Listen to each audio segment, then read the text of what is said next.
நன்றியோடு நான் துதி பாடுவேன் எந்தன் இயேசுராஜனே.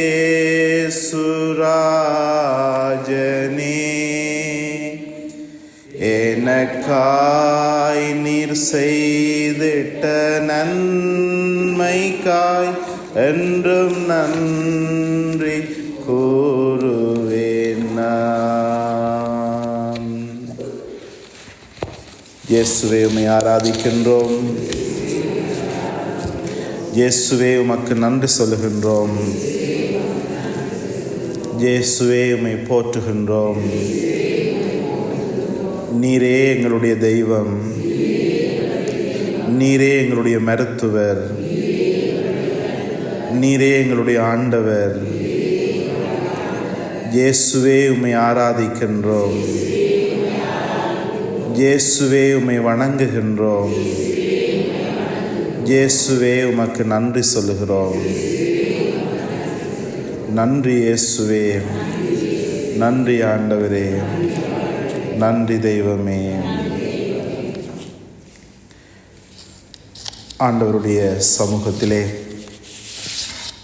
நாங்கள் வந்து அமர்ந்திருக்கின்ற பொழுது இறைவனுடைய திருமுகத்தையே நாங்கள் நோக்கி இருக்கின்றோம். அப்பத்தின் சாயலிலே மறைந்து உன்னத ஆண்டவர் எங்கள் மத்தியிலே பிரசன்னமாக இருக்கின்றார். எங்கே என்னுடைய நாமத்திலே 2-3 கூடியிருக்கிறீர்களோ உங்கள் மத்தியில் நான் இருக்கிறேன் என்று சொன்ன இயேசு தெய்வம் எங்கள் மத்தியிலே பிரசன்னமாக இருக்கிறார். அவர் வாழுகின்ற தெய்வம், உயிரோடு இருக்கிற தெய்வம். நான் மரணத்தை வென்று உயிர் தெழுந்தேன், இதோ சதா காலமும் உயிரோடு இருக்கிறேன் என்று சொன்ன ஆண்டவர், உலகம் முடியும் வரை சகல நாட்களும் நான் உங்களோடு இருக்கிறேன் என்று சொன்ன ஆண்டவர், அவர் எங்கள் மத்தியிலே இருக்கிறார். அதை நாங்கள் உணர்ந்து கொள்வோம். இந்த மாலை வேளையிலே நாங்கள் ஆண்டவரை தேடி இந்த ஆலயத்திற்கு வந்திருக்கின்றோம். அவரை நாங்கள் சந்திக்கின்றோம். அவர் எங்கள் மத்தியிலே இருக்கின்றார். அதை நாங்கள் நம்புகின்றோம். அவர் எங்களை படைத்து தாயின் கருவினிலே உருவாவதற்கு முன்னமே எங்களை தெரிந்து கொண்டு எங்களுக்கு உருத்தந்து வாழ்வு தந்து இதுவரைக்கும் எங்களை நடத்தி வருகிற தெய்வம். ஆகவே நன்றியோடு அவரை நாங்கள் பார்த்து அவரை ஆராதிப்போம், அவரை ஸ்தோத்தரிப்போம், அவருக்கு நன்றி சொல்லுவோம். பேசும் தெய்வம் நீர், பேசாத கல்லோ மரமோ நீரல்ல. பேசும் தெய்வம் நீர். மீண்டும், பேசும் தெய்வம் நீர், பேசாத கல்லோ மரமோ நீரல்ல. பேசும் தெய்வம் நீர். என்னை படைத்தவர் நீர், என்னை வளர்த்தவர் நீர், என்னை ஆண்டவரே, என்னை உருவாக்கினவர் நீர் சுவாமி, இதுவரைக்கும் என்னை நடத்தினவர் நீர் ஆண்டவரே. என் பாவம் நீக்கி என்னை குணமாக்கி என்னோடு இருப்பவர் நீர். என் பாவம் நீக்கி என்னை குணமாக்கி. நன்றி ஆண்டவரே. இயேசுவே, இயேசுவே, இயேசுவே, இயேசுவே, இயேசுவே, இயேசுவே,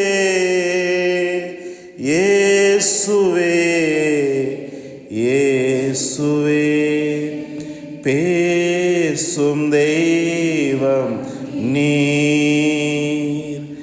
பேசாத கல்லோ மரமோ நீரல்ல, பேசும் என் பாரம் சுமப்பவர் நீர், என் தாகம் தீர்ப்பவர் நீர், என் பாரம். நன்றி ஆண்டவரே, நன்றி இயேசுவே.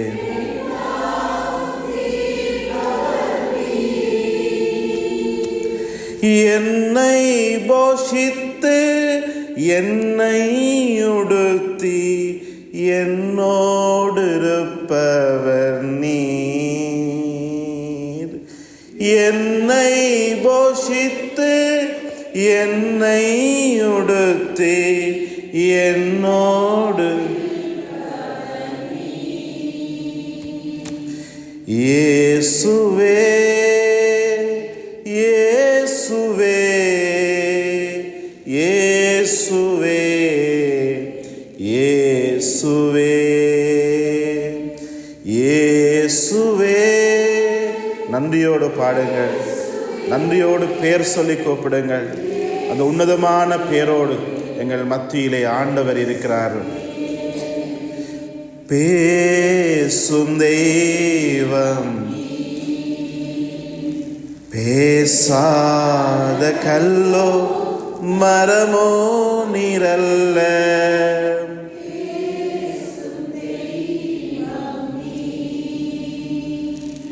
என் குடும்ப வைத்தியர் நீர், ஏற்றனல் ஔஷதம் நீர்,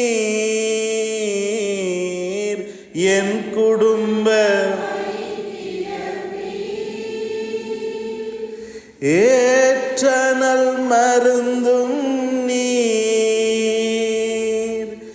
எந்தன் வியாதி பலவீனங்களில் என்னோடு இருப்பவர் நீர். எந்தன் வியாதி பலவீனங்களில் என்னோடு இருப்பவர் நீர். இயேசுவே இயேசுவே இயேசுவே இயேசுவே இயேசுவே. நன்றி ஆண்டவரே, உம்மை தொழுது கொள்ளுகிறோம் ஆண்டவரே. உயிரோடு இருக்கிற தெய்வமே, நாங்கள் உம்மை சேவிக்கிறோம் ஆண்டவரே. பேசும் தெய்வம்,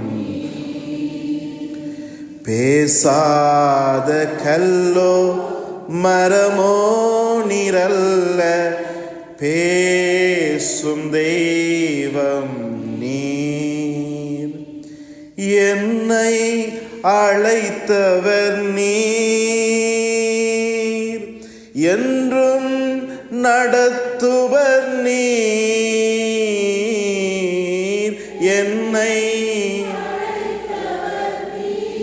இதுவரைக்கும் நடத்தினீர் ஆண்டவரே, இனிமேலும் என்னை நடத்துவீர் சுவாமி. என் மேல் கண் வைத்து ஆலோசனை தந்து என்னோடு இருப்பவர் நீர். என் மேல் கண் வைத்து ஆலோசனை தந்து என்னோடு இருப்பவர் நீர். இயேசுவே இயேசுவே. கண் வைத்து பராமரிக்கிற தெய்வமே, நன்றியோடுமை நாங்கள் ஸ்தோத்தரிக்கிறோம். இயேசுவே, ஒரு பொழுதும் கைவிடாமல் ஆலோசனை கற்றராக அறிவுரை தந்து நடத்தும் தெய்வமே, உம்மை ஸ்தோத்தரிக்கிறோம் ஆண்டவரே. பேசும் தெய்வம், பேசாத கல்லோ மரமோ நீரல்ல, பேசும் தெய்வம் நீர். எனக்காய் வருபவர் நீர், என் கண்ணீர் துடைப்பவர் நீர். எனக்காய் என் துன்ப வேளையிலே நீர் மாத்திரமே எனக்கு ஆதரவு சுவாமி. நன்றி ஆண்டவரே. எல்லாம் முடித்து சீயோனில் சேர்த்து என்னோடு இருப்பவர் நீர். எல்லாம் முடித்து சீயோனில் சேர்த்து என்னோடு இருப்பவர். நன்றி ஆண்டவரே. இயேசுவே ஆண்டவரே, உம்முடைய பிரசன்னத்துக்காக நன்றி ஆண்டவரே. நீர் கல்லோ மரமோ அல்ல, பேசுகிற தெய்வம், கேட்கிற தெய்வம், எங்களை தொடுகிற தெய்வம், எங்கள் மத்தியிலே நடந்து வருகிற தெய்வம், எங்களுக்கு வாழ்வு தருகிற தெய்வம். அறிக்கை செய்கிறோம் ஆண்டவரே. இயேசுவே, எங்கள் ஒப்பற்ற செல்வமே, உம்மை நாங்கள் ஸ்தோத்தரிக்கிறோம். நன்றி ஆண்டவரே. பேசும் தெய்வம். ஆமாண்டவரே.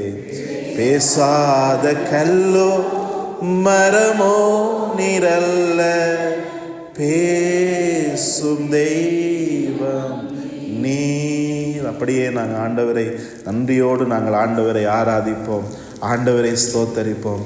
ஆண்டவரே, நீர் கல்லோ மரமோ அல்ல, நீர் எங்களோடு பேசுகிறவர், நீர் எங்களை தொடுகிறவர், நீர் எங்களை காண்கிறவர், எங்களை பலப்படுத்துகிறவர், எங்களுக்கு வாழ்வு தருகிறவர், எங்கள் குற்றங்களை மன்னிக்கிறவர், எங்களுக்கு ஆலோசனை தருகிறவர். நன்றியோடு உம்மை நாங்கள் ஆராதிக்கிறோம், உமக்கு நன்றி சொல்லுகிறோம், உம்மை உயர்த்துகிறோம் ஆண்டவரே. நல்ல குடும்பத்தை தந்தீர் சுவாமி, பிள்ளைகளை தந்தீர் ஆண்டவரே, நண்பர்களை தந்தீர் ஆண்டவரே. இதுவரைக்கும் நடத்தி வருகிறீர் சுவாமி. எங்கள் குற்றங்களுக்கு தக்கதாக எங்களை நடத்தாமல் மகா இரக்கத்தோடு கிருபையோடு நடத்தி வருகிறீர். எங்கள் பாவங்களை மன்னிக்கிறீர் ஆண்டவரே. விழுந்து போகின்ற பொழுதுகளில் எல்லாம் தூக்கி விடுகிறீர் சுவாமி. துன்ப நேரங்களிலே அருகிருக்கிறீர் ஆண்டவரே.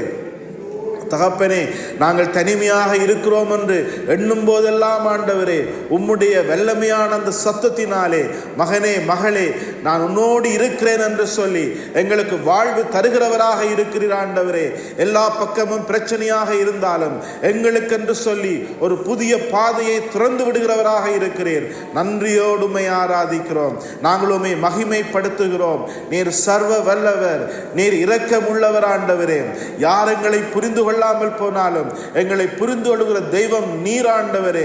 நன்றியோடு உம்மை ஆராதிக்கிறோம், நாங்கள் உமக்கு நன்றி சொல்லுகிறோம் ஆண்டவரே. உம்முடைய பெயரை நாங்கள் உயர்த்துகிறோம். நீர் பெரியவர், சர்வ வல்லவர், எங்கள் நோய்களை குணமாக்குகிறவர், எங்களை நடத்தி செல்லுகிறவர், கரம் பிடிக்கிறவர், எங்கள் விண்ணப்பங்களை கேட்கிறவர், நாங்கள் வெட்கப்பட்டு போகாதபடிக்கு எங்களை நடத்தி சொல்லுகிறவர் ஆண்டவரே. நன்றியோடு உம்மை உயர்த்துகிறோம் சுவாமி. ஆண்டவரே, நாங்கள் உம்மை போற்றுகிறோம் ஆண்டவரே.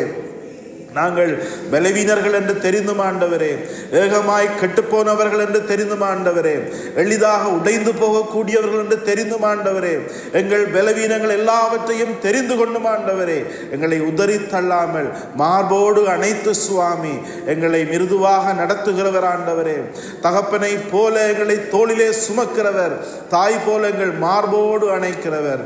நன்றியோடு உம்மை ஸ்தோத்தரிக்கிறோம். நன்றி ஆண்டவரே, நன்றி இயேசுவே, நன்றி ஆண்டவரே. நீர் பேசும் தெய்வம், நீர் கேட்கும் தெய்வம், நீர் பார்க்கும் தெய்வம், எங்களை காணும் தெய்வம், எங்களை தொடும் தெய்வம், எங்கள் மத்தியிலே நடந்து வருகின்ற தெய்வம். நன்றி இயேசுவே, நன்றி ஆண்டவரே, நன்றி தகப்பனே. அமர்ந்து கொள்வோம்.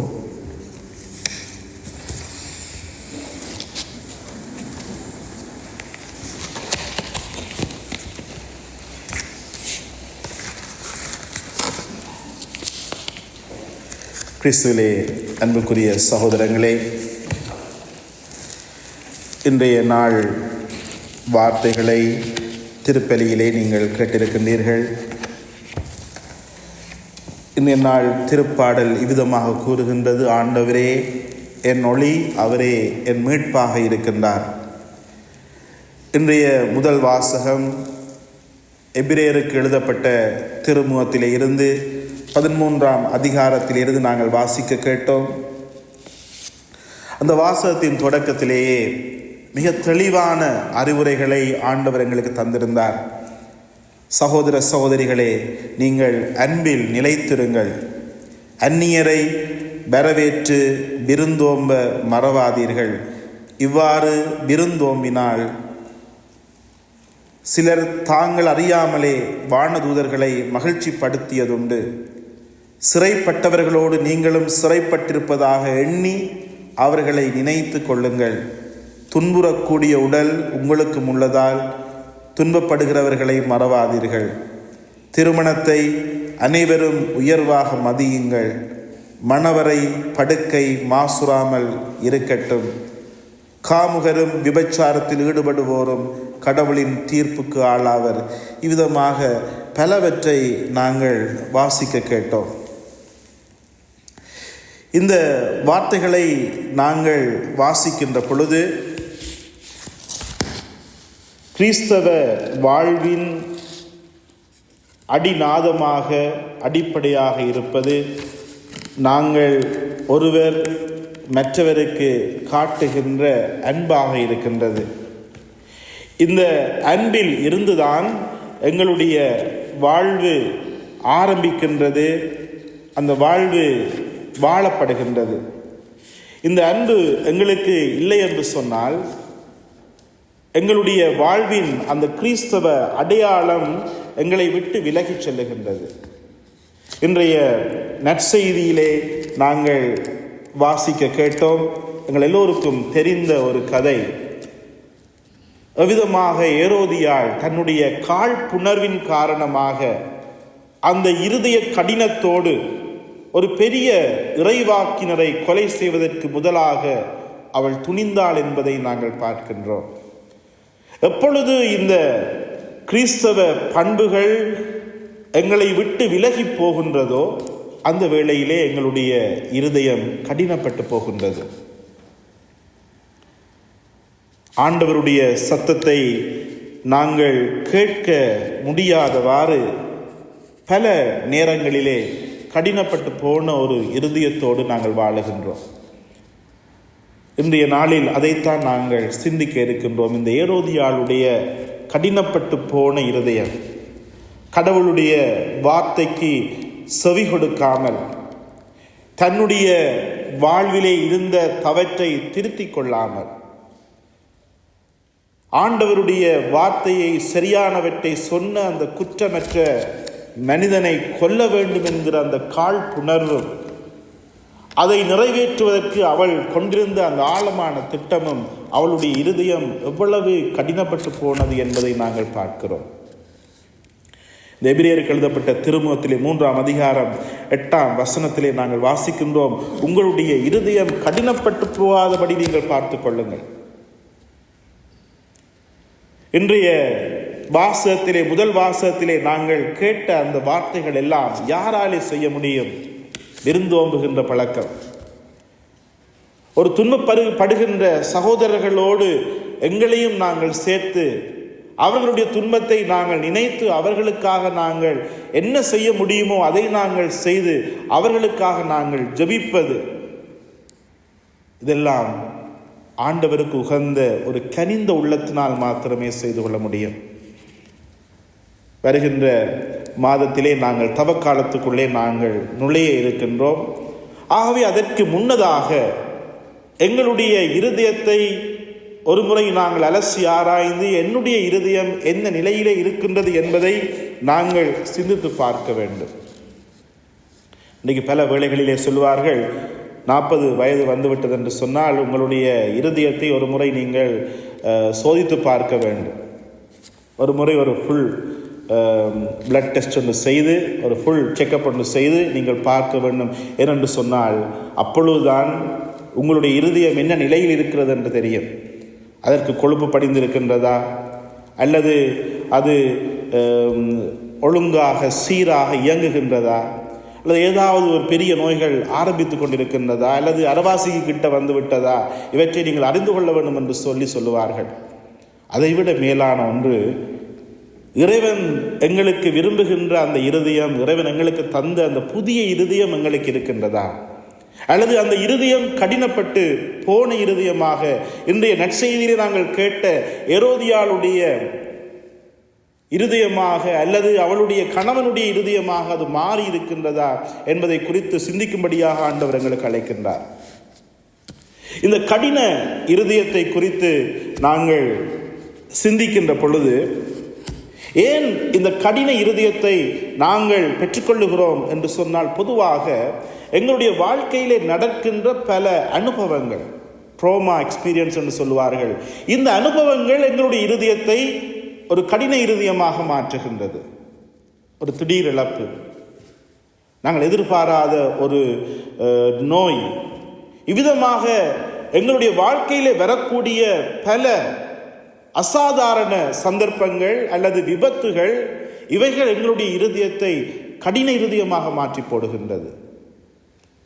என்னுடைய குருத்துவ வாழ்க்கையிலே நான் பலரை சந்தித்திருக்கின்றேன். அவர்கள் சொல்லுவார்கள், எனக்கு கடவுளிலே நம்பிக்கை இல்லை என்று கூறுவார்கள். ஏன் நம்பிக்கை இல்லை என்று சொன்னால் அதற்கு பின்னுக்கு ஒரு காரணம் இருக்கும். என்னுடைய சகோதரியினுடைய இறப்பு, என்னுடைய அம்மாவினுடைய இறப்பு, அப்பாவினுடைய இறப்பு, அல்லது என்னுடைய திருமண வாழ்க்கையிலே நான் கண்ட ஒரு தோல்வி, அல்லது என்னுடைய எதிர்பார்ப்பு ஒரு பெரிய ஏமாற்றமாக வெடித்து போன ஒரு நிலை. என்னுடைய கேள்வி, நான் கடவுளுக்கு என்ன செய்தேன்? ஏன் கடவுள் என்னை இவ்விதமாக கைவிட்டார்? ஆகவே நான் தெளிவாக சொல்லுவேன், கடவுள் இல்லை என்று சொல்லுவேன். இது நீங்கள் நினைக்கக்கூடாது சாதாரணமான மனிதர்களுக்கு மாத்திரம் வருவது என்று சொல்லி. இது குருக்கள் துறவிகளுக்கும் நிலை ஏற்படுகின்றது. திடீரென்று ஒரு அசாதாரண நிகழ்வு, எதிர்பார்க்காத நிகழ்வு நடக்கின்ற பொழுது ஏன் கடவுள் என்னை கைவிட்டார் என்று சொல்லி அந்த இருதய கடினத்துக்குள்ளே நாங்கள் செல்லுகின்றோம். இன்னும் பல வேளைகளிலே எங்களுடைய வாழ்க்கையிலே நாங்கள் பெற்றுக்கொள்ளுகின்ற பலவிதமான அறிவுகள், நாங்கள் வாசிக்கின்ற ஒரு புத்தகமாக இருக்கலாம். இந்த காலத்திலே எங்களுக்கு முன்னுக்கு பலவிதமான காரியங்கள் துறக்கப்பட்டிருக்கின்றது. இன்றைக்கு நாங்கள் இணையதளத்துக்குள்ளே போனால், ஒரு சோஷியல் மீடியாவுக்குள்ளே போனால், அல்லது யூடியூபுக்குள்ளே போனால் பலவற்றை நாங்கள் கேட்கின்றோம். பலவிதமான படிப்பினைகள், பலவிதமான சித்தாந்தங்கள். இன்றைக்கு வேதத்தையே புரட்டுகின்ற பல மனுஷர்கள் வந்திருக்கின்றார்கள்.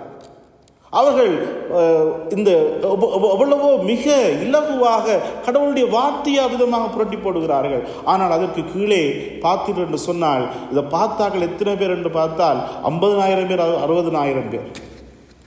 இன்றைக்கு மக்கள் மிக இலகுவாக சோரம் போகக்கூடிய இவ்விதமான சிந்தனைகள் இன்றைக்கு எங்கள் மத்தியிலே தெளிக்கப்படுகின்ற பொழுது, அதுவும் ஒரு இதய கடினத்துக்குள்ளே எங்களை கொண்டு போகின்றது. இவ்விதமான பல சித்தாந்தங்களை கேட்டு கேட்டு கேட்டு கேட்டு அதன் வழியாக கடவுளுடைய நம்பிக்கை இழந்து இருதய கடினப்பட்டு போனவர்களை நாங்கள் பார்க்கின்றோம். இந்த இருதய கடினப்பட்டு போனவர்கள் என்று சொன்னால் யார் என்பதை நாங்கள் முதலிலே சிந்திக்கின்ற பொழுது, அவர்கள் கடவுளிலே நம்பிக்கையற்றவர்கள். கடவுளிலே நம்பிக்கையற்ற இருதயம் உள்ளவர்கள்தான் இந்த கடின இருதயத்தோடு வாழுகிறவர்கள் என்று சொல்லி நாங்கள் பார்க்கின்றோம்.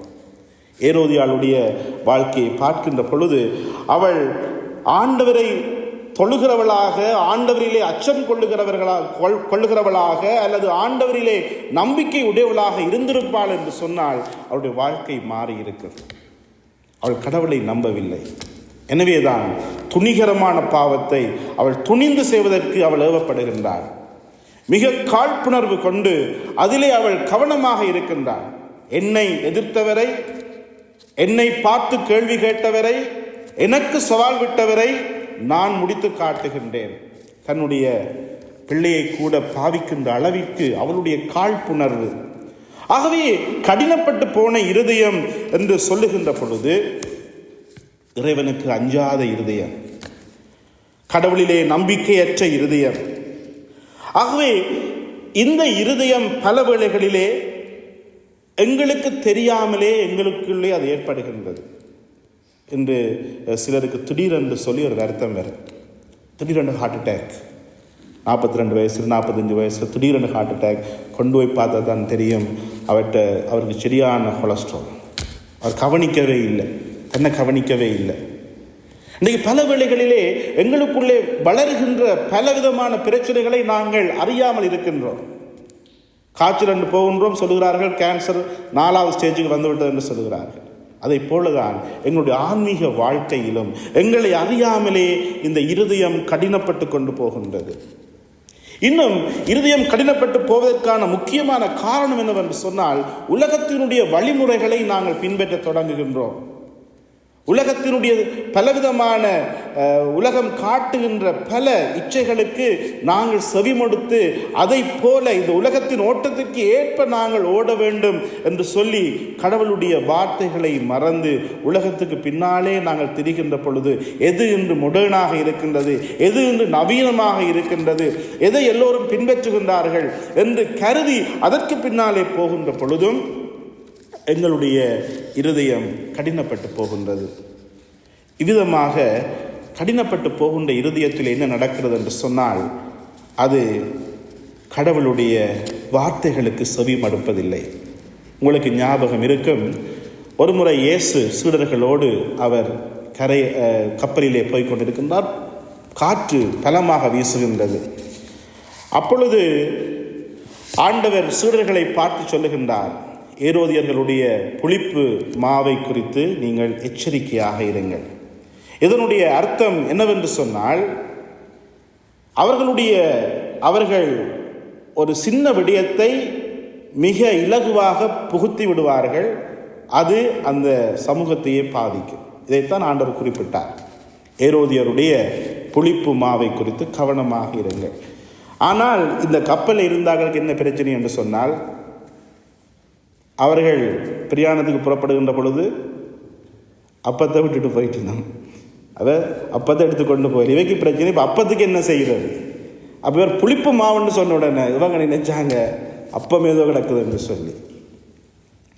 அப்போ ஆண்டவர் கேட்கிறார், ஏன் உங்களுடைய மனம் மந்தமாக இருக்கிறது? அன்றைக்கு திருப்பி கேட்கிறார், அன்றைக்கு அந்த அற்புதம் செய்த பொழுது மிகுதியான அப்பங்களை எத்தனை கூடையில் எடுத்த நீங்கள் அதையும் சொல்கிறாங்க. அப்பையும் விளங்க இல்லை, இன்னும் உங்களுக்கு புரியவில்லையா? ஏனென்று சொன்னால் இந்த இருதய கடினம் உலக காரியங்களுக்குள்ளே அதிகமாக போய்விட்டது. எதை சாப்பிடுவோம், எதை குடிப்போம், எதை கட்டுவோம், அதிலே அதிகமாக யோசித்து கடவுள் நம்பிக்கை இழந்தபடியினாலே அந்த ஆண்டவருடைய வல்லமையை, அவருடைய வார்த்தையை புரிந்து கொள்வதற்கு அவர்கள் தவறிக்கொண்டு போகின்றார்கள்.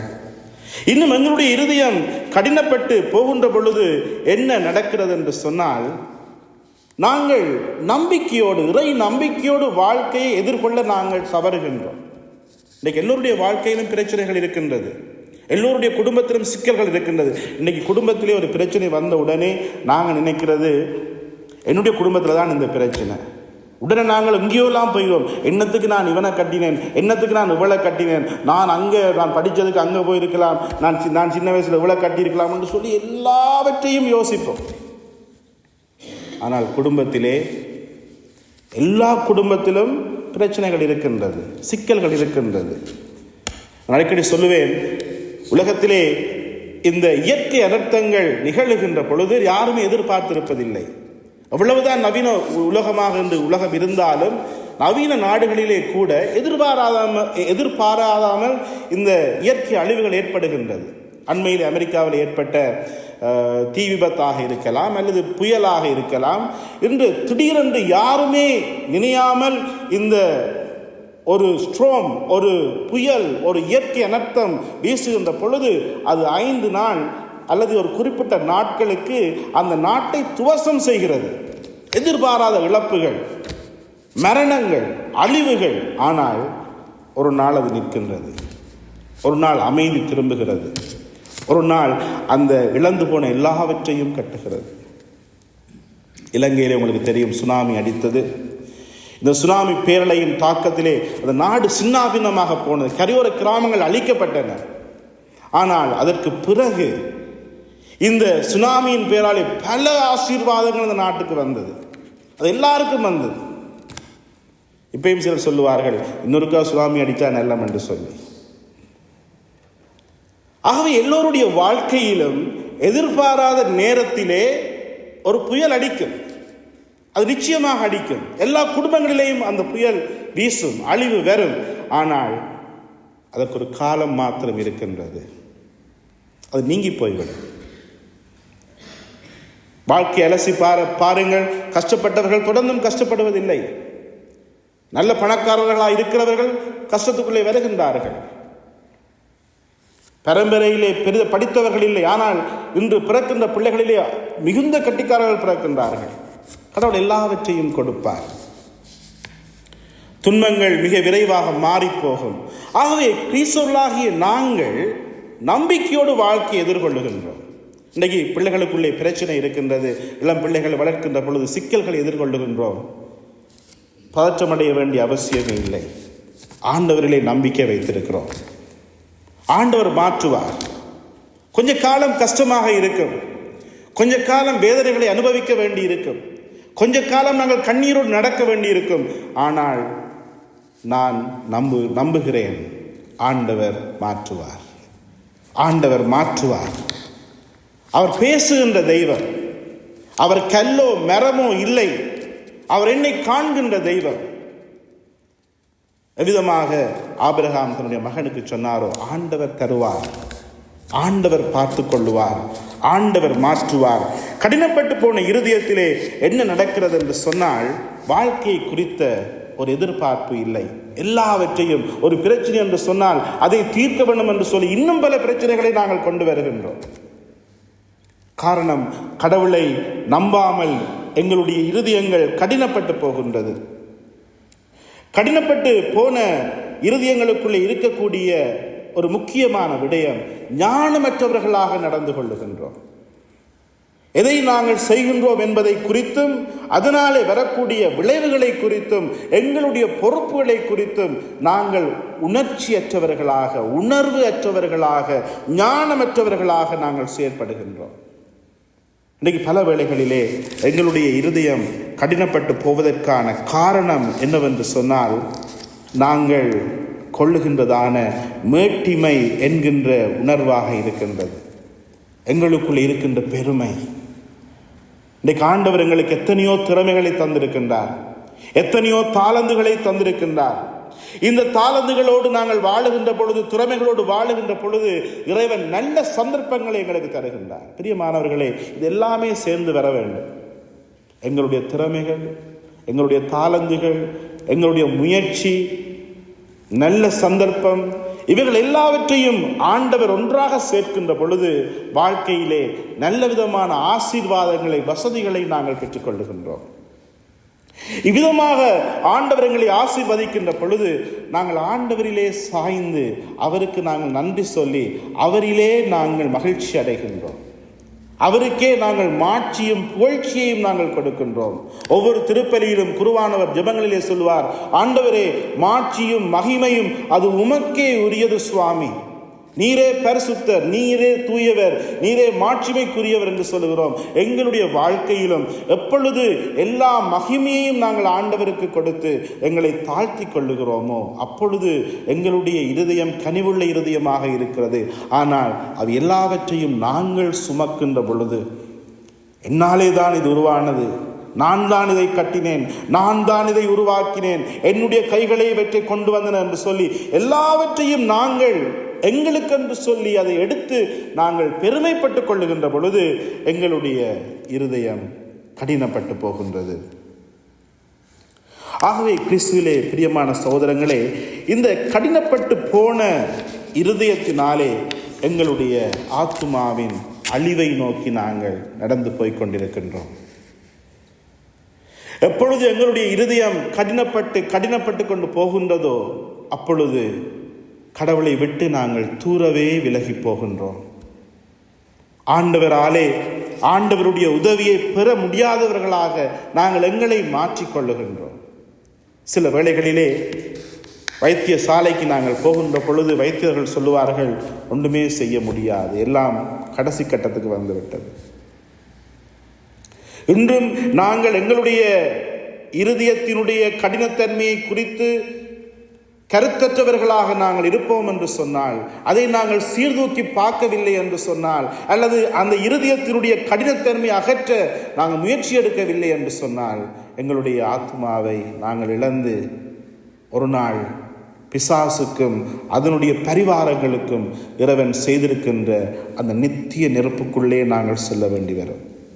எனவேதான் இவ்விதமாக கடினப்பட்டு போன இருதயத்தை நாங்கள் ஆண்டவருக்கு உகந்த கனிவுள்ள நெஞ்சங்களாக எப்பொழுது மாற்ற முடியும் என்று சொன்னால், ஆண்டவருடைய திருமுகத்தை நாங்கள் அயராது தேட வேண்டும். இன்றைக்கு குடும்பங்களிலே நாங்கள் ஒன்றாக ஒரு கொஞ்ச நேரம் நாங்கள் ஜெபிக்கின்ற பொழுது இந்த குடும்பத்தில் இருக்கின்ற ஏராளமான பிரச்சனைகள் போகின்றது. கணவனுக்கும் மனைவிக்கும் முரண்பாடுகள் ஏற்படுகின்றது. ஆனால் இருவரும் ஒன்றாக இருந்து, எவ்வளவுதான் கஷ்டமாக இருந்தாலும் இரவு ஜெபம், நாங்கள் எல்லோரும் ஒரு 10 நிமிடம் ஒரு 20 நிமிடம் ஒன்றாக இருந்து மன்றாடப் போகிறோம் என்று சொல்லி ஜெபிக்க தொடங்குகின்ற பொழுது அங்கே அந்த கடினம் அகற்றப்படுகின்றது, மனது இழகுகின்றது. காரணம் ஆண்டவருடைய பிரசன்னம். ஜெபத்திற்கு போகின்ற வேளையிலே அங்கே ஆண்டவர் எங்கள் மத்தியிலே வந்து அமருகின்றார். அவருடைய இந்த உன்னதமான பிரசன்னம் எல்லா விதமான பாறைகளையும் உடைக்கின்றது. ஒரு இளகிய நெஞ்சு எங்களுக்கு தருகின்றது, எங்களை திரும்பி பார்க்க வைக்கின்றது, எங்களை சந்தோஷத்தினாலே நிரப்புகின்றது. அந்த கனிவுள்ள இருதயத்தை ஆண்டவர் எங்களுக்கு தருகின்றார். கடினப்பட்டு போன இருதயத்தை எவ்விதமாக அகற்ற முடியும் என்று சொன்னால், இறைவன் எங்களுக்கு தந்திருக்கின்ற உன்னதமான கொடை பாவ சங்கீதனம். 2 வருடங்கள் நாங்கள் பாவ சங்கீதனம் செய்யவில்லை என்று சொன்னால், கடினமான இருதயம் இயல்பாகவே எங்களுக்குள்ளே உருவாகிவிடும். நாங்கள் தொடர்ந்து எவ்வளவுக்கு அதிகமாக நாங்கள் பாவ சங்கீதனம் செய்கிறோமோ அவ்வளவுக்கு அதிகமாக எங்களுடைய மனச்சாட்சி அது புதுப்பிக்கப்படுகிறது. கனிவான இருதயத்தை ஆண்டவர் எங்களுக்கு தருகின்றார். அது பாவ சங்கீதனம் மாத்திரமல்ல, ஆண்டவருக்கு முன்னுக்கு எங்களை தாழ்த்தி நாங்கள் மன்னிப்பு கேட்பது, ஆண்டவரோடு நாங்கள் ஒப்புரவாகுவது. இன்றைக்கு பல வேளைகளிலே நாங்கள் சொல்லுகின்றோம், நாங்கள் இந்த நாட்டிலே பாவ சங்கீதனத்துக்கு போகிறதுக்கு எத்தனையோ பேருக்கு தயக்கம் இருக்கிறது. ஏனென்று சொன்னால், எங்களுக்கு நாங்கள் இங்கிலீஷிலே நாங்கள் செய்ய மாட்டோம் என்று சொல்வார்கள். அதை பற்றி கவலைப்பட வேண்டிய அவசியம் இல்லை. மொழி ஒரு தடை அல்ல. நாங்கள் எப்பொழுது உணர்ந்து கொள்ளுகிறோமோ, நான் ஒரு பாவ சங்கீதனம் செய்ய வேண்டும், என்னுடைய குற்றத்துக்காக நான் மன்னிப்பு கேட்க வேண்டும், நான் பாவ சங்கீதனம் செய்வதற்கு கனமான பாவங்கள் மாத்திரம் காரணம் அல்ல. நாங்கள் பல வழிகளில் நினைக்கின்றோம், நான் கனமான பாவம் ஒன்றும் செய்யவில்லை, நான் பெரிய பாவம் ஒன்றும் செய்யவில்லை, ஆகவே நான் பாவ சங்கீதனம் அவசரப்பட்டு செய்ய வேண்டிய அவசியம் இல்லை என்று சொல்லி அந்த பொய்யும் பொய்க்கு தகப்பனாக இருக்கிற பிசாசினாலே நாங்கள் ஏமாற்றப்படுகிறோம். பாவ சங்கீதனம் ஒரு அருளடையாளம். இந்த பாவ சங்கீதனத்தை நாங்கள் செய்கின்ற பொழுது ஆண்டவர் எங்களை புதுப்பிக்கின்றார். எங்களுடைய கல்லான இருதயத்தை எடுத்து போட்டு ஒரு கனிவுள்ள இருதயத்தை ஆண்டவர் எங்களுக்கு தருகின்றார். பிரியமானவர்களே, இந்த கடினப்பட்டு போன இருதயத்தை அகற்றுவதற்கு ஆண்டவருடைய வார்த்தையை ஒவ்வொரு நாளும் நாங்கள் வாசித்து தியானித்து அதை மனதிலே இருத்துவதற்கு நாங்கள் அழைக்கப்படுகின்றோம். ஆண்டவர் விதைப்பவர் உவமையை குறித்து சொல்லுகின்ற பொழுது நாங்கள் அறிந்திருக்கின்றோம். பாறை நிலத்திலே விதைகள் விழுந்தன, கடினமான இருதயத்திலே விதைகள் விழுந்தன, ஆனால் அவற்றாலே பலன் கொடுக்க முடியவில்லை. காரணம், அந்த பாறை மீது விழுந்த அந்த விதைகள் அது பாறைக்குள்ளே அது வேர்விட முடியாமல் போனது. இன்றைக்கு எங்களுடைய வாழ்வு கடினப்பட்ட வாழ்வாக இருக்கும் என்று சொன்னால், கடவுளுடைய வார்த்தை எங்களுக்குள்ளே செல்ல முடியாது. எப்பொழுது நாங்கள் வார்த்தையை வாஞ்சியோடு வாசித்து அந்த வார்த்தையை தியானித்து அதை நடப்பிப்பதிலே நாங்கள் கருத்தாக இருக்கிறோமோ, அப்பொழுது எங்களுடைய கடினப்பட்ட இருதயம் எங்களை விட்டு அகன்று போகின்றது. இறுதியாக பிரியமானவர்களே, எங்களுடைய கடினமான இருதயத்தை நாங்கள் எவ்விதமாக அகற்ற முடியும் என்று சொன்னால், நாங்கள் எங்களுக்குள்ளே செய்கின்ற சில பரித்தியாகங்கள். இன்றைக்கு நாங்கள் அந்த பரித்தியாகங்கள் என்ற வேர்டே எத்தனையோ பேருக்கு தெரியாது. பெனன்ஸ், ஆங்கிலத்திலே பெனன்ஸ் என்று சொல்லுவார்கள். ஆனால் முன்னைய காலங்களிலே மூத்தவர்கள் இந்த பரித்தியாகங்களை அதிகமாக செய்தார்கள். நான் இந்த நாளிலே ஒருவரோடையும் கதைக்க மாட்டேன், மௌனமாக இருப்பேன், அல்லது நான் இந்த நாட்களிலே நான் உபவாசம் இருக்க போகிறேன், அல்லது எனக்கு விருப்பமான ஒரு செயலை நான் செய்ய மாட்டேன். இவ்விதமாக நாங்கள் எங்களுக்குள்ளே கொண்டு வருகின்ற சில பரித்தியாகங்கள், சில தவ முயற்சிகள், தவக்காலத்துக்கு மாத்திரம்தான் நாங்கள் இவை எல்லாவற்றையும் காத்து கொண்டிருக்க வேண்டும் என்ற எந்த அவசியமே இல்லை. ஒருவேளை ஒரு பழக்கத்துக்கு நான் அடிமையாக போகிறேன் என்று சொன்னால், அல்லது என்னாலே சிலவற்றை விட முடியாமல் இருக்கிறது என்று சொன்னால், அந்த நாளே இந்த பரித்தியாகத்தை நாங்கள் செய்தே ஆக வேண்டும். ஆண்டவருக்காக நான் இவற்றை விட்டுவிடுகின்றேன். அது மாத்திரமல்ல, நாங்கள் எவ்வளவுக்கு அதிகமாக மற்றவர்களை அன்பு செய்ய தொடங்குகிறோமோ, அவர்களை அன்பு செய்கின்ற செயல்களிலே நாங்கள் ஈடுபடுகின்றோமோ, அப்பொழுது எங்களுடைய கடின இருதயம் உடைக்கப்படுகிறது. நாங்கள் வீதியாலே செல்கிறோம், அல்லது ஒரு உடைக்கப்பட்டவர்களுடைய கதையை நாங்கள் கேட்கிறோம், ஒரு ஏழைகளை நாங்கள் கண்ணோக்குகிறோம், அவர்களை பார்த்து இறங்குகிறோம், அவர்களுக்கு நாங்கள் உதவி செய்ய முன்வருகிறோம். அந்த வேளையிலே நாங்கள் உதவி செய்வது அது தனியே ஒரு உதவியாக மாத்திரம் போவதில்லை, அது எங்களுடைய கடின இருதயத்தையும் உடைக்கின்றது. ஆண்டவர் எவ்வளவு விதமாக எங்களை ஆசீர்வதித்திருக்கின்றார். ஆகவே எப்பொழுது நாங்கள் பரித்தியாகங்களையும் நல்ல செயல்களையும் பிறரன்பு செயல்களையும் செய்ய நாங்கள் முன்வருகின்றோமோ, அப்பொழுது ஆண்டவர் எங்களுக்கு உதவி செய்கிறார், எங்களுடைய கடின இருதயத்தை உடைத்து விடுகின்றார். பிரியமான சகோதரங்களே, இன்றைய நாளிலே நாங்கள் வாசிக்க கேட்ட இந்த ஏரோதியாளுடைய இந்த கதையிலே அவளுடைய கடினப்பட்டு போன இருதயம் ஒரு நீதிமானுடைய வாழ்க்கையை, ஒரு இறைவாக்கினருடைய வாழ்க்கையை, ஆண்டவராலே போற்றப்பட்ட ஒரு மிகவும் முக்கியமான நல்ல ஒரு இறைவாக்கினுடைய வாழ்க்கையை அது அளித்ததை நாங்கள் பார்க்கின்றோம். இன்றைக்கு பிரியமானவர்களே, எங்களுடைய இருதயத்திலும் உருவாகி இருக்கின்ற அந்த கடினமான நிலைகள், பாவமான நிலைகள், காழ்ப்புணர்வுகள், பெருமைகள், நான் என்கின்ற மமதைகள், இவற்றை குறித்து நாங்கள் கவனமற்றிருப்போம் என்று சொன்னால் அது நிச்சயமாக கடவுளுடைய சித்தத்திற்கு தடையாக அமையும். அது மாத்திரமல்ல, எங்களுடைய ஆன்மாவையும் நரக பாதாளத்துக்குள்ளே தள்ள வெல்லதாக இருக்கின்றது. ஆகவே ஒரு விசை நாங்கள் எழுந்து நின்று எங்களை ஆண்டவரிடம் ஒப்படைப்போம்.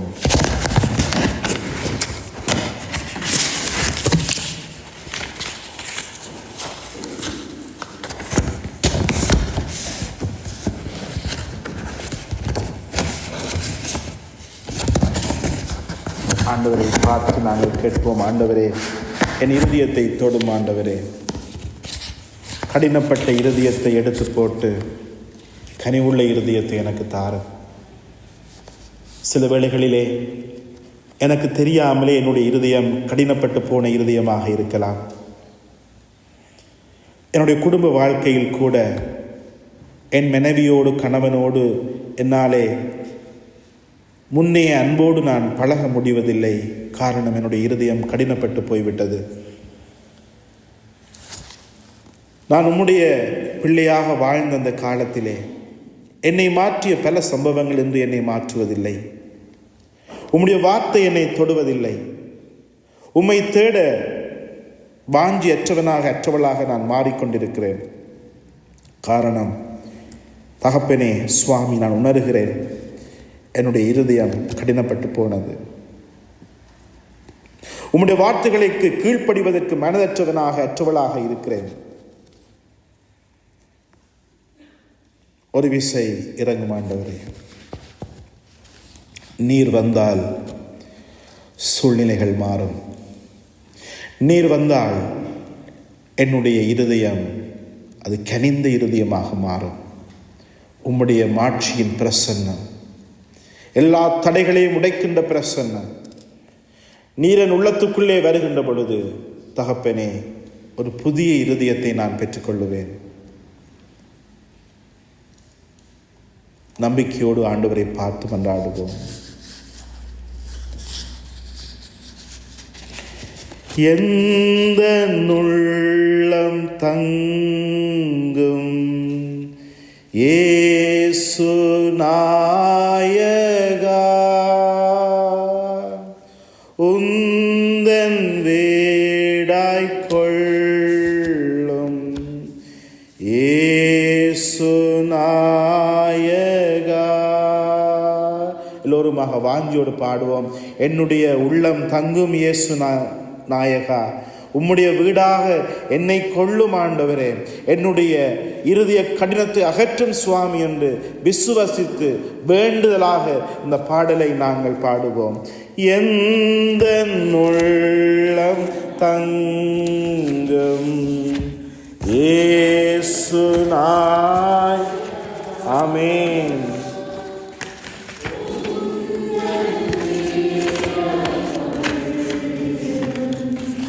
இயேசு நாயகா, இயேசு நாயகா, இயேசு நாயகா உந்தன் வீடாய்க் கொள்ளும் இயேசு நாயகா உந்தன் வீடாய்க் கொள்ளும் இயேசு. மாம்ச கிரிகை போக்கும் இயேசு நாயகா, குழந்தை உள்ளம் ஆக்கும் இயேசு நாயகா, மாம்ச கிரிகை போ எல்லாவிதமான ஊனியல் பிடிச்சகளிலே இருந்தும் என்னை விடுவியும் ஆண்டவரே. குழந்தையைப் போல தூய்மையான உள்ளத்தை எனக்கு தாரும் இயேசு ஆண்டவரே. இளகிய இருதயத்தை எனக்கு தாரும் இயேசு ஆண்டவரே. இயேசு நாயகா, இயேசு நாயகா, குழந்தை உள்ளமாக்கும் இயேசு நாயகா, என்னை உமக்கு தந்தேன் இயேசு நாயகா, இனி நான் அல்ல நீரே இயேசு நாயகா. என்னை ஆண்டவரே, என்னுடைய கடினமான இருதயத்தை உமக்கு தருகிறேன் ஆண்டவரே. என்னுடைய வாழ்க்கையை உமக்கு தருகிறேன் சுவாமி. ஆவி ஆத்துமா சரீரத்தை தருகிறேன் ஆண்டவரே. தொடுங்கள் ஆண்டவரே, உருமாற்றுங்கள் ஆண்டவரே. வாஞ்சியோடு ஜெபிக்கிறேன் சுவாமி. கனிவான இருதயத்தை எனக்கு தாருங்கள் ஆண்டவரே. கரங்களை உயர்த்தி நாங்கள் பாடுவோம். இயேசு நாயகா, இயேசு நாயகா, இனி நான் அல்ல நீரே இயேசு நாயகா, இனி நான் அல்ல நீரே இயேசு. தகப்பனே, உம்முடைய இல்லத்திலே எங்களை ஒன்று கூட்டி ஆண்டவரே, உம்முடைய கோவிலின் பிரகாரங்களிலே எங்களை வைத்து தேவரீர் தந்த வசனத்துக்காகவும் நீங்கள் தந்திருக்கிறதான ஆசீர்வாதத்துக்காகவும் உமக்கு நன்றி சொல்லுகிறோம் ஆண்டவரே. எங்களுடைய இருதயத்தை தேவரீர் தொடுகிற தயவுக்காகவுமே நாங்கள் போற்றுகிறோம் ஆண்டவரே. இருதய கடினங்களை அகற்றுவீராக ஆண்டவரே. கடினப்பட்டு போன இருதயத்தை எடுத்து போட்டு ஆண்டவரே, கனிவுள்ள புதிய இருதயத்தை எங்களுக்குள்ளே படைப்பீராக ஆண்டவரே. எங்களை உம்முடைய கரத்திலே அர்ப்பணிக்கிறோம் சுவாமி. இந்த இரவு வேளைகளிலே பலவிதமான வேதனைகளோடு கடந்து செல்லக்கூடிய ஒவ்வொருவரையும் உம்முடைய கரத்திலே ஒப்புக் கொடுக்கிறோம் ஆண்டவரே. நோயினாலே பாதிக்கப்பட்டிருக்கக்கூடியவர்கள் ஆண்டவரே, வைத்தியர்களாலே கைவிடப்பட்டு மரணத்தை நோக்கி நடந்து செல்லுகிறவர்கள் ஆண்டவரே, இந்த இரவிலே விரக்தியிலும் தற்கொலையின் எண்ணங்களோடும் வாழ்ந்து கொண்டிருக்கிற பிள்ளைகள் எல்லோரையும் ஒப்புக் கொடுக்கிறோம் ஆண்டவரே. எங்களுடைய இளம் பிள்ளைகளை உம்முடைய கரத்திலே ஒப்புக் கொடுக்கிறோம் சுவாமி. இந்த இரவெல்லாம் யாரெல்லாம் ஆண்டவருடைய தொடுகை எனக்கு தேவை என்று சொல்லி இயேசுவே என்று கூப்பிடுகிறார்களோ அந்த பிள்ளைகளை உம்முடைய கரத்திலே ஒப்புக் கொடுக்கிறோம். தேவரீர் ஆசீர்வதியும். சிறையிலே வாடுகிற இருதயங்களை ஒப்புக் கொடுக்கிறோம் ஆண்டவரே. தனிமையிலே வாடுகிற இருதயங்களை ஒப்புக் கொடுக்கிறோம் ஆண்டவரே. அப்பா, உம்முடைய கிருபையினாலே ஒவ்வொருவரையும் தொடும் சுவாமி. யாருக்கெல்லாம் உம்முடைய விசேட உதவி இந்த இரவு நேரத்திலே தேவையோ அவர்களை தொடும் ஆண்டவரே. இங்கிருக்கிற ஒவ்வொரு குடும்பங்களையும் உம்முடைய கரத்தினாலே தொட்டு ஆசீர்வதித்தருளும் ஆண்டவரே. ஒவ்வொரு குடும்பத்துக்குள்ளும் என்ன நடக்கிறது என்பதை தேவரீர் நீர் அறிந்திருக்கிறீர் ஆண்டவரே. எந்தெந்த குடும்பங்களுக்கு என்ன கிருபை தேவையோ அந்த கிருபையை நிறைவாக கொடுத்து ஆசீர்வதித்து ஆண்டவரே நடத்தி செல்லுங்கள். நாங்கள் அல்ல, நீங்கள் எங்களை நடத்துகிறவர் ஆண்டவரே. உம்முடைய சமூகம் எங்களுக்கு முன்னதாக செல்லுகிறது ஆண்டவரே. நாங்கள் நம்பிக்கையோடு வாழ்க்கையை எதிர்நோக்கி இருக்கிறோம் ஆண்டவரே. எங்களுக்கு வாழ்வு தந்தது நீர், எங்களுக்கு குடும்பம் தந்தது நீர், எங்களுக்கு சகலவற்றையும் நீர் தருகிறீர் ஆண்டவரே. உம்முடைய கரத்திலிருந்து எல்லாவற்றையும் பெற்றுக்கொள்கிறோம் தகப்பன் தானே. தொடர்ந்து எங்களை நடத்தி செல்வீராக. உம்முடைய பரிசுத்தமான தயாளமான அந்த கரங்களிலே எங்களை ஒப்புக் கொடுத்து எங்கள் ஆண்டவரும் அருமை இரட்சகருமாகிய கிறிஸ்துவின் உன்னதமான அந்த நாமத்திலே நாங்கள் ஜெபம் கேட்டு நிற்கிறோம். எங்கள் தகப்பனே, ஆமேன். மாண்பீரின் நிச்சயத்திலே நாங்கள் பங்கெடுப்போம்.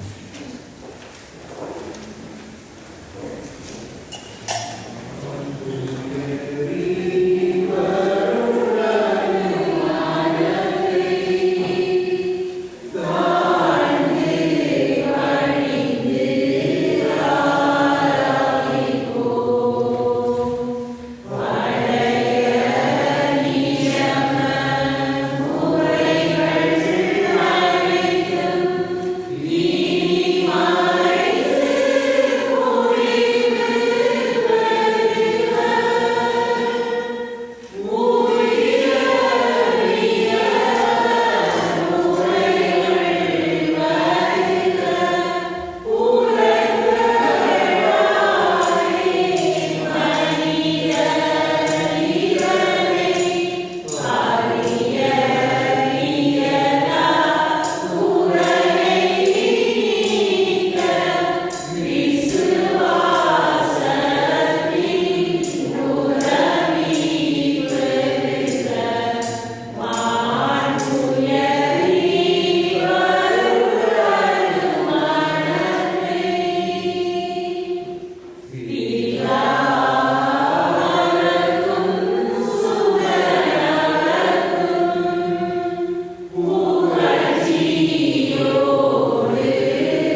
இயேசுவின் திரு இருதயத்துக்கு குடும்பத்தை ஒப்புக்கொடுக்கும் சிவம். இயேசுவின் திரு இருதயமே, கிறிஸ்தவ குடும்பங்களிலே தேவரீர் ராசாவாக இருந்து ஆண்டருள வேண்டுமென்ற ஆசையை புனித மார்கரெட் மரியம்மாளுக்கு வெளிப்படுத்தினீரே. இந்த குடும்பத்தின் மேல் உமக்கு மாத்திரம் உள்ள முழு அதிகாரத்தையும் அறிக்கையிட இங்கு வந்து கூடியிருக்கின்றோம். உம்முடைய சீரிய மாதிரியாக நாங்களும் சீவிக்க விரும்புகிறோம். எந்தெந்த புண்ணியத்தினால் உலகத்துக்கு சமாதானம் உண்டாகும் என்று தேவரீர் ஏலவே வாக்கு பண்ணி இருக்கிறீரோ, அந்தந்த புண்ணியம் இந்த குடும்பத்தில் செழித்து வளர வேண்டுமென்று ஆசையாயிருக்கின்றோம். தேவரீர் சபித்து தள்ளிவிட்ட உலக பற்றுதல்களை எல்லாம் எங்கள் மத்தியிலிருந்து புறக்கணித்து அகற்றிவிட ஆசிக்கிறோம். கபடமற்ற விசுவாசத்தை தந்தருளி எங்கள் புத்தியின் மேல் தேவரீர் உமது அரசாட்சியை செலுத்தி அருளும். ஸ்நேக அக்கனியால் மூண்டெறிந்து உண்மையே முற்றாக நேசிக்கும் அன்பை தந்து எங்கள் இருதயங்களில் உமது அரசாட்சியை செலுத்தி அருளும். அடிக்கடி தேவனற்கனை உட்கொள்வதால் இந்த நேச அக்கினி சுவாலை வளர்க்கப்பட்டு வருவதாக. இயேசுவின் திவ்ய இருதயமே, நாங்கள் ஒன்று கூடும் வேளைகளில் தேவரீரே எங்கள் கூட்டங்களுக்கு தலைவராக இருந்தருளும். எங்கள் ஞான அலுவல்களையும் உலக அலுவல்களையும் ஆசீர்வதித்தருளும். எங்கள் கவலைகள் எல்லாவற்றையும் நீக்கியருளும். எங்கள் சந்தோஷங்களை பரிசுத்தமானவையாக ஆக்கியருளும். எங்கள் துன்பத் துரிதங்களில் எங்களுக்கு தேற்றரவாயிருந்தருளும். எப்போதாவது எங்களில் எவரேனும் தேவரீரை பிரியவீனப்படுத்தும் நிர்பாக்கியத்துக்கு உள்ளாக நேரிடுமானால், மகா பரிசுத்தமுள்ள இருதயமே, நீர் மனந்திரும்பும் பாவிகள் மட்டீர் நல்லவரும் இரக்கமுள்ளவருமாய் இருக்கிறீர் என்பதை அப்படிப்பட்டவர்களுக்கு நினைப்பூட்டி அருளும். நாங்கள் ஒருவரை ஒருவர் விட்டு பிரியும் நேரம் வரும் பொழுதும், மரணமானது எங்கள் மத்தியில் துக்கங்களை உண்டு பண்ணும் பொழுது, பிரிகிறவர்களும் பிரியாதிருப்பவர்களுமாகிய நாங்கள் எல்லோரும் உம்முடைய நித்திய ஏற்பாடுகளுக்கு பணிவான மனத்துடன் இருக்க கிருபை செய்தருளும். இந்த குடும்பத்தை சேர்ந்த நாங்கள் எல்லோரும் பரலோகத்தில் ஒருமித்து சேர்ந்து தேவருடைய மகிமைகளையும் நீர் எங்களுக்கு செய்த உபகாரங்களையும் நித்தியமாய் புகழ்ந்து பாடும் ஒரு நாள் வருமென்ற எண்ணம் எங்கள் எல்லோருக்கும் ஆறுதல் தருவதாக. மாசற்ற இருதய நாயகியும் மகத்துவம் பொருந்திய அதிபிதாவாகிய புனித சூசியப்பெரும் இந்த காணிக்கையை உமக்கு ஒப்பு கொடுத்து எங்கள் உயிர் உள்ள அளவும் எங்களுக்கு இதை நினைப்பூட்டுவார்களாக. எங்கள் அரசரும் தந்தையும் ஆகிய இயேசுவின் திரு இருதயம் ஸ்துதிக்கப்படுவதாக.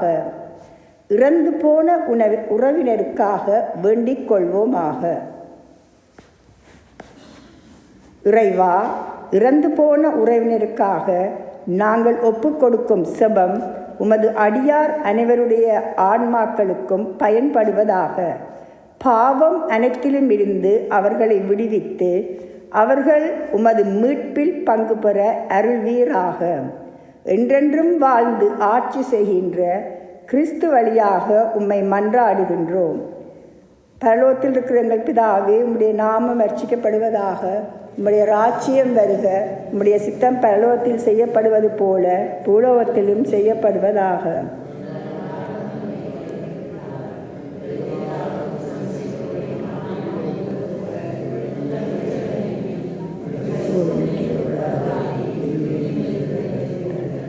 அருள் நிறைந்த மரியாயே வாழ்க. ஆண்டவர் உம்முடனே, பெண்களுள் ஆசி பெற்றவர் நீரே. உம்முடைய திருவயிற்றின் கனியாய இயேசுவும் ஆசி பெற்றவரே.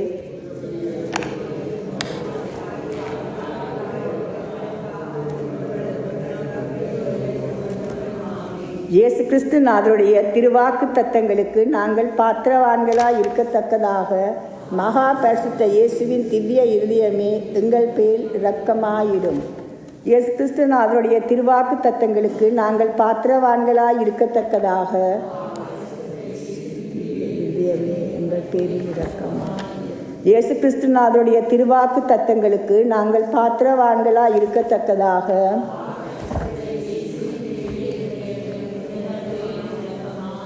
புனித மரியாயின் மாசற்ற இருதயமே எங்களுக்காக, புனித சூசியப்பெரே எங்களுக்காக, புனித மார்க்ரெட் மரியம்மாளே,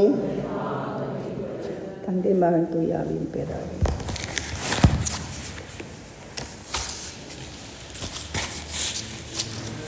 You